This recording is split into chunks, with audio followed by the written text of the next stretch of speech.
सर्वप्रथम स्वतंत्रता दिवस की आप सभी लोगों को ढेर सारी शुभकामनाएं। हमारे सामने विराजमान परम आदरणीय प्राचार्य महोदय, विभिन्न गांव क्षेत्र से आए हुए अभिभावकों, हमारे परिवार से आई हुई महिलाएं, शिक्षक शिक्षिकाओं, प्यारे विद्यार्थियों, मैं आज बहुत सारे कार्यक्रम को देख करके अभिभूत हूँ कि हमारे विद्यालय के विद्यार्थियों ने अत्यंत मनोहारी और अद्भुत प्रस्तुति दिया। हमें इस बात को देख करके अत्यंत सुखद अनुभव हो रहा है कि नवोदय विद्यालय के विद्यार्थी कम से कम समय में अपने आप को तैयार कर लेते हैं और मंच पर आकर के अच्छी से अच्छी प्रस्तुति देते हैं। आज यह देख करके मुझे सुखद और आनंददायक क्षण प्रतीत हो रहा है।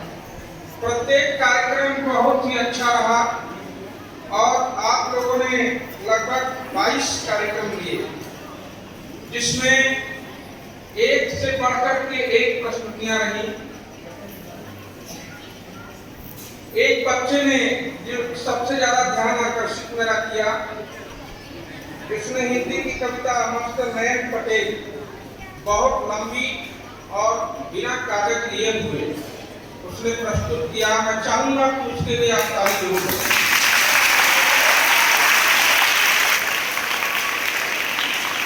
मंच आपको हौसला देता है, आत्मविश्वास देता है। उस मंच को यदि आप सरस्वती का वरदान मान करके खड़े होते हैं तो आप में असीम ऊर्जा का संचार होता है। सभी ने अच्छी प्रस्तुतियां दिया।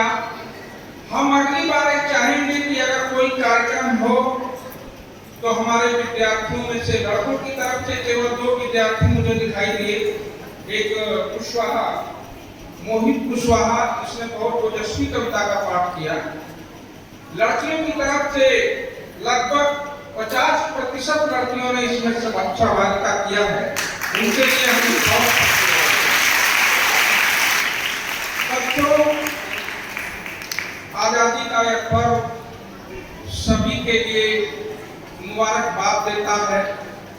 आज से 80 साल पहले जब हम आजाद हो रहे थे तो आप जैसा प्राचार्य महोदय ने कहा कि सबको सम्मानजनक जिंदगी जीने का अवसर मिलेगा। जब हम देश की आजादी का सपना देखे थे, पीछे जिन लोगों के फोटो लगे हुए हैं और उनसे भी ज्यादा जिनके फोटो नहीं लगे हैं, उनका भी योगदान है। देश की आजादी में हजारों लाखों लोगों ने अपनी कुर्बानियां दिया। कुछ तो रिकॉर्ड में है, कुछ रिकॉर्ड में नहीं है। उनको भी आज के दिन हम श्रद्धांजलि देते हैं, क्योंकि आजादी मिलना बड़ा दुर्लभ था। एक गुलाम देश में रहने का क्या दंश होता है, वे वही लोग जान सकते हैं जिन्होंने उस दौर को देखा होगा। यहाँ बैठे हुए सारे लोग आजाद भारत में पैदा हुए हैं, इसलिए वह पीड़ा सहानुभूति की हो सकती है, स्वानुभूति की नहीं हो सकती है। आज हम आजाद हैं, हम कोई भी विरोध नहीं कर सकते हैं, किसी भी प्रकार के प्रश्न कर सकते हैं, देश से, समाज से, सबसे। यह आजादी भारत के लिए, सबके लिए वरदान बन करके आई। बच्चों की देश में सुई भी नहीं बनती थी, आजादी के 80 साल बाद ब्रह्मोस मिसाइल बना रहा है। इंटरकॉन्टिनेंटल मिसाइल, अंतर महाद्वीपीय मिसाइल के माध्यम से पूरी दुनिया या बताने की कोशिश किया।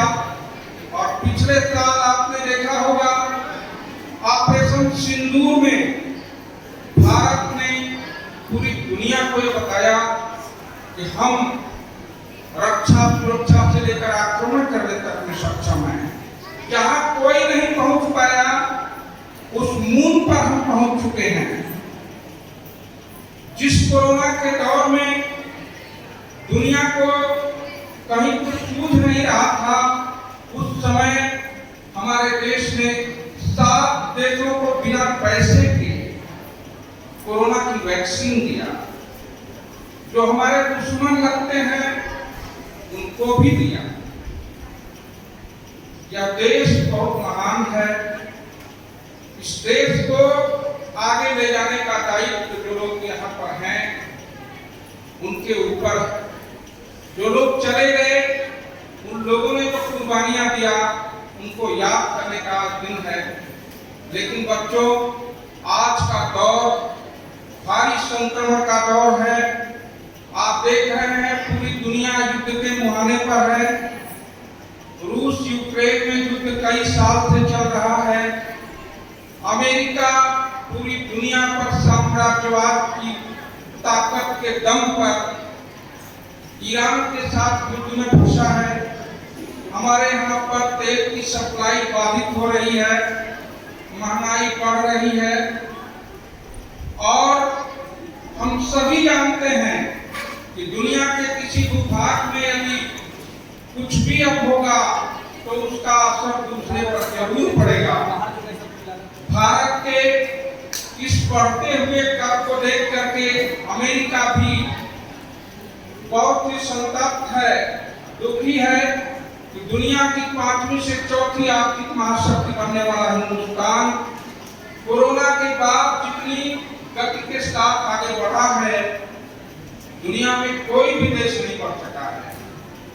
हम सभी लोग इस विपरीत परिस्थिति में भी अपना धैर्य बनाए हुए लगभग 1.5 अरब की आबादी के साथ आगे बढ़ रहे हैं।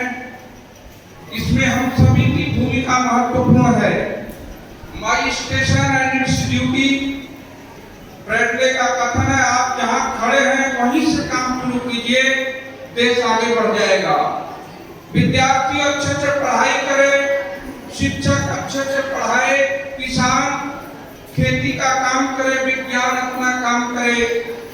सभी लोग अपनी अपनी जगह पर यदि कार्य करते हैं तो देश तरक्की के उस सोपान पर पहुंचेगा जो हमारे प्रधानमंत्री जी का सपना है कि हम 2047 तक विकसित भारत बनने की दिशा में आगे बढ़ चुके हैं। और अगले 20 साल में हम हिंदुस्तान को विकसित भारत बनाने में कोई कसर नहीं छोड़ेंगे।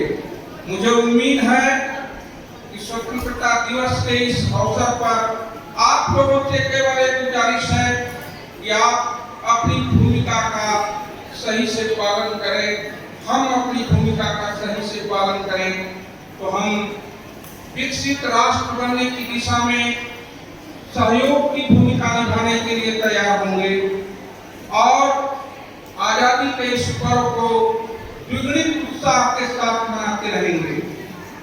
15 अगस्त का दिन आता, आजादी अभी अधूरी है, सपने सच होने बाकी हैं, रावी की शपथ न पूरी है। कलकत्ते के फुटपाथों पर जो सर्दी गर्मी सहते हैं उनसे पूछो 15 अगस्त के बारे में क्या करते हैं। बच्चों, भारत को लेकर के चले थे और आज यहाँ खड़े होकर के पूरी दुनिया के सामने भारत का नाम, भारत की आर्थिक संप्रभुता, भारत की राजनीतिक इच्छा शक्ति, भारत की वैज्ञानिक प्रगति, इन सब को देख करके पूरी दुनिया अत्यंत आश्चर्यचकित है कि भारत जैसे विशाल देश में जहाँ अनेक भाषाएं, अनेक धर्म, अनेक प्रकार की सोच विचार और झांकी के माध्यम से ये दिखाया गया कि खान पान रहन सहन के बावजूद भारत यूनिटी में विश्वास करने वाला देश है और अच्छा से अच्छा प्रदर्शन कर रहा विद्यार्थियों, आप लोगों ने बहुत अच्छा कार्यक्रम किया, इसके लिए मैं भूल प्रशंसा करता हूँ। जो संचालक महोदय थे उन लोगों की भी मैं भूल प्रशंसा करता हूँ। यहाँ पर नीरज सर ने बहुत अच्छा प्रबंधन किया और हमारे सामने बैठे हुए जितने भी अतिथि हैं उन सभी लोगों का आभार प्रदर्शन करता हूँ कि आपके आने से हमारा जो महफिल है उसमें चार चांद लग गया। आप न होते तो हम लोग किसको दिखाते, हम तो अपने बीच में सब दिन देखते हैं। आपके आने से हमारा गौरव बढ़ा है, इसके लिए हम आपके आभारी हैं। विद्यार्थियों ने जो लगातार लगभग 8 बजे से लेकर के 2.5-3 घंटे से बैठे हुए हैं, उनको भी मैं बहुत बहुत साधुवाद देता हूँ और उनके धैर्य को नमन करता हूँ कि उन्होंने बहुत देर से बैठे हुए हैं। इसके बाद यह कार्यक्रम मेरी पर ध्यान देता है और अटेंडेंस होगी।